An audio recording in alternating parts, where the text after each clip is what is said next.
بسم اللہ الرحمن الرحیم۔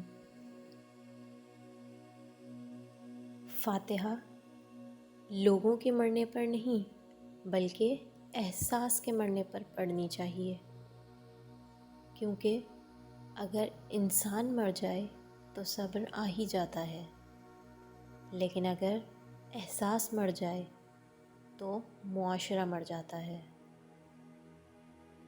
لفظوں کے دانت نہیں ہوتے مگر یہ کاٹ لیتے ہیں۔ اگر اللہ نے وہ لے لیا جس کا کھونے کا تم تصور بھی نہیں کر سکتے تھے، تو یقیناً وہ کچھ ایسا بھی دے گا جس کو پانے کا تم نے کبھی سوچا بھی نہ ہوگا۔ مرد کے دل میں دوسری عورت کی اور عورت کی الماری میں نئے سوٹ کی گنجائش ہمیشہ رہتی ہے۔ ایک دن ہم ایک دوسرے کو یہ سوچ کر کھو دیں گے کہ جب وہ مجھے یاد نہیں کرتا تو میں اسے کیوں یاد کروں۔